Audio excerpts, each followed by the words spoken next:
Hey friends, today I'm going to show you 4 different ways that you can use our spiced apple berry sauce. This sauce is one of my favorites of the season because you can make it sweet or you can make it savory.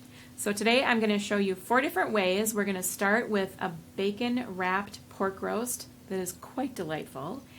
Then we're going to go to a grilled cheese sandwich, and then we're going to take it sweet, and I'm going to show you how to make applesauce in your Instant Pot. And then finally, we're going to make a simple but delicious ice cream sundae. Let's get cooking. I'm going to start with about 2 pounds of a pork roast here. I have just a boneless sirloin pork roast. You could also use a pork tenderloin or pork loin. Really, any kind of pork roast is going to work, but I'm using 2 pounds of boneless pork roast here. And so first, I'm going to season this up because the way we're going to make this is we'll season it first, we'll roast it, and then we're going to top it with some of that delicious spiced apple berry sauce. So I'm going to use avocado oil here. This is going to help our seasoning stick, and it's going to add a little bit of extra flavor to our pork roast. So I just brush that on, and then the seasonings I'm going to use today, first our ultimate steak seasoning. Since I have about a 2-pound roast, I'm going to use overall about 2 to 3 teaspoons of our ultimate steak seasoning. So I'm just going to sprinkle that on and give that some nice flavor, and I'll do this on both sides. And then next I'm going to use our seasoned pepper, which also brings just a ton of flavor to our pork roast. So now that we have that done on one side, we're going to flip it over and do the same thing on the other side. So once that's done, we're going to add our bacon. So for this one, you need, 6 or 7 slices of bacon probably. I like to use thin sliced bacon for this. Thick sliced works, but the thin sliced wraps around the pork roast a little bit better. So all you're going to do is take a strip and then start with, you're going to want to tuck those edges underneath. And then you can just kind of go down one side and then go down the other. And then we'll make a little lattice pattern here. So that's 2 strips. Our next one just goes right below that. It's kind of like braiding your hair. You just kind of go back and forth here. So actually I'm going to go this way.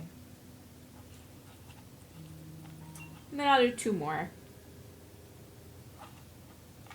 One here and one here. You can use as much bacon as you like, but really about 6 slices is what you need for a 2-pound pork roast. So now that we have that ready, we're going to pop that onto a baking sheet. You could add some vegetables around the side of this. I like to line my baking sheet with foil and then just bake it with a vegetable. This is going to go into just a 350 oven for about 45 minutes or so until the internal temperature comes to about 145. And then if you put some vegetables around that, like you could do Brussels sprouts, carrots, some potatoes around that, then you've kind of got a sheet pan dinner going. So that is going to go into the oven, and then let me show you what that looks like when it comes out, because I have one in the oven right now. So I'm going to grab that.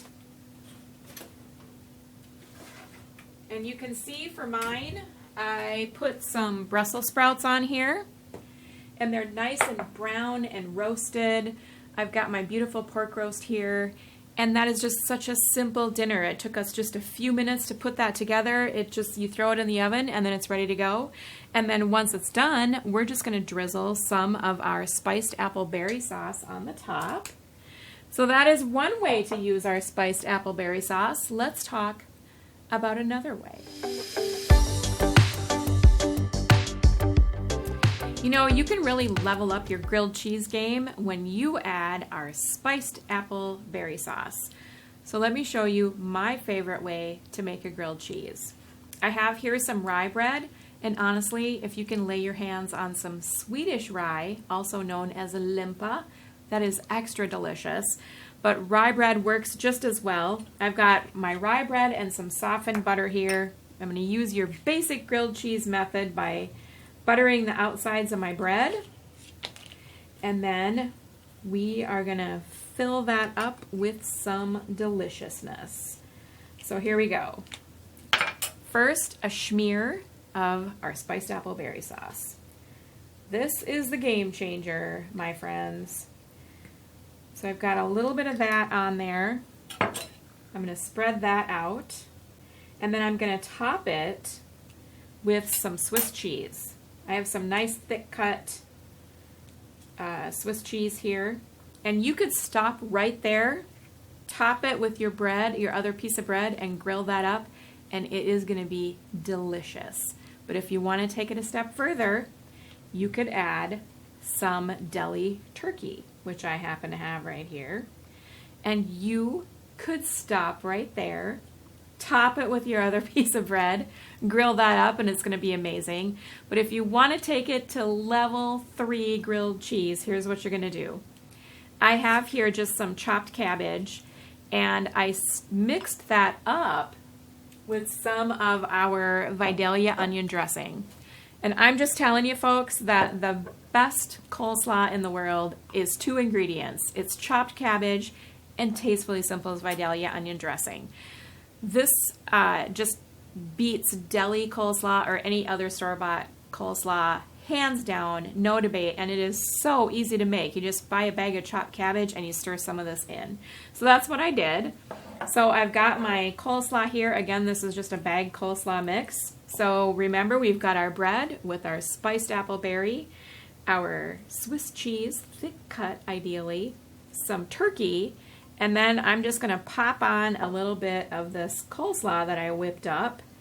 And this is kind of a Rachel that we've got going on here. You've heard of a Reuben. There's also a Rachel, which is made with turkey and coleslaw. And so once this is done, we pop on our lid and we grill that up in a pan, and you are eating lunch in no time flat. And in fact, I happen to have one that I've grilled up here. So let me just grab that and show you what I got. This is my extra fancy, super easy grilled cheese sandwich. I'm going to give that a little cut. Oh, I don't know if you saw that, but it's just juicy and delicious. Here's my plate. And voila, you have the world's best grilled cheese sandwich. And what makes it amazing is our spiced apple berry sauce and a little bit of coleslaw made with Vidalia onion dressing.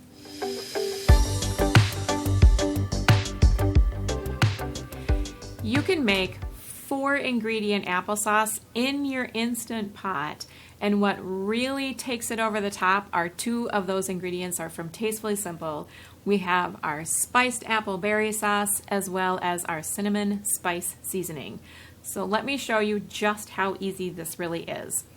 I have in my bowl here 8 small to medium sized apples that I've peeled and quartered, and I'm just going to toss those right into my pressure cooker like so. Then I'm going to pour in 3/4 of a cup of water. That's pretty simple. We're going to add 3 tablespoons of our spiced apple berry sauce. This is really going to flavor this up without a lot of sugar. And you can use any kind of apples you like, whatever you have on hand. I have here some Paula Reds, but I have also made this with a combination of Gala and Braeburn and Honeycrisp, really any kind of apple you have on hand. So that's our 3 tablespoons of our spiced apple berry sauce going in. And then I'm going to add a teaspoon of our cinnamon spice seasoning. And that's it. I don't even stir it. I'm just going to pop on the lid here. And then I set my pressure cooker for 5 minutes. 5 minutes, we're going to cook that at high pressure. You're going to do a natural pressure release for 10 minutes and then release that pressure, give it a stir, and you have applesauce. So I have a batch here that I made earlier so you can see what this looks like, but isn't this just delicious looking? You can see all that beautiful cinnamon in there. You can see little chunks from the apple berry sauce, and this is really all you need to make a wonderful applesauce. You can make this in big batches if you happen to be fortunate enough to have an apple tree or you know a neighbor who does. Make batch after batch of this and freeze it in 2-cup packages in your freezer, and you'll have it all winter long and be able to enjoy some delicious spiced apple berry sauce applesauce.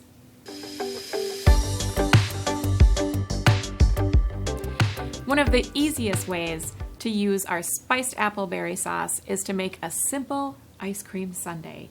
It's simple, but it's delicious. Take a look. I've got a couple of scoops of vanilla ice cream here.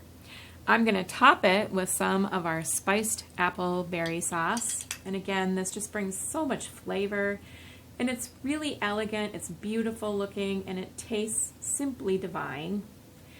And we also have something this season called salted caramel churro almonds.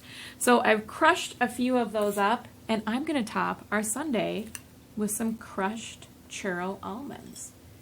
This, my friends, is going to be your secret weapon for desserts this holiday season. So give it a try. A vanilla ice cream sundae topped with spiced apple berry sauce and crushed salted caramel churro almonds. Magnifique. So you can see Tastefully Simple's spiced apple berry sauce is sweet, it's savory, and it's so versatile.